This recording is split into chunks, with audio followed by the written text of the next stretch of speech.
तो चलिए दोस्तों, मैं एक बेटी विवाह गीत बहुत ही सुंदर लेकर आई हूँ। तो चलिए सुनाती हूँ मैं आप लोगों को। ऊंचे चौकी नीच चौकी, ऊंच चौकी बेटा के पापा, नीच चौकी बेटी के पापा।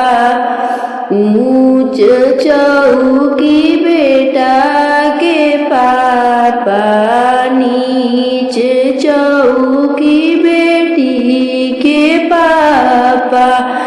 अरे माई ताई बिछावा बैठेले कौन दुल्हा, जीतनी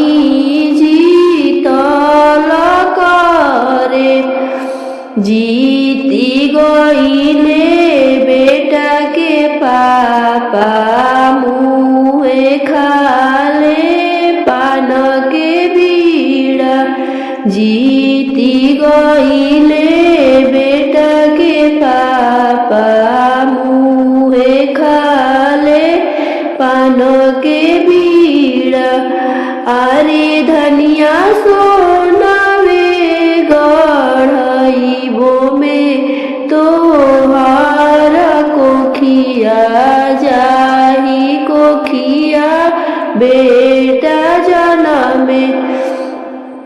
बेटा से पतोही अइली घर अंगना भरी गईले।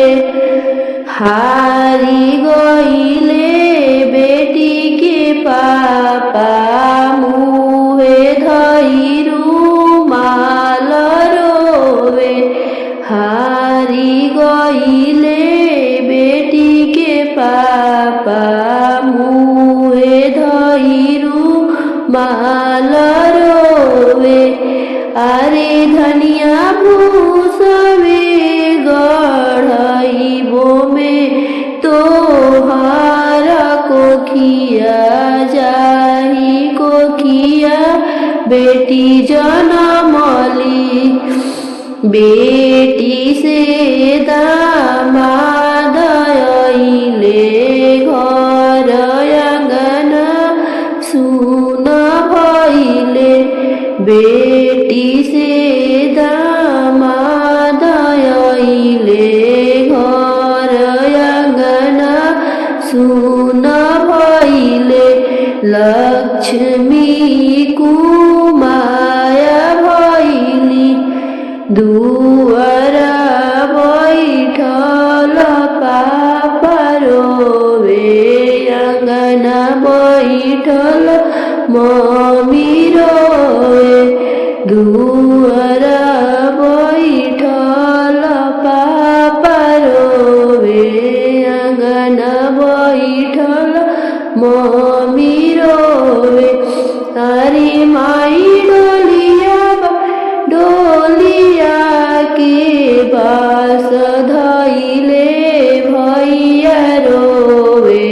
बहिनी ना जाए देबो। अरे माई डोलिया के बास धइले भैया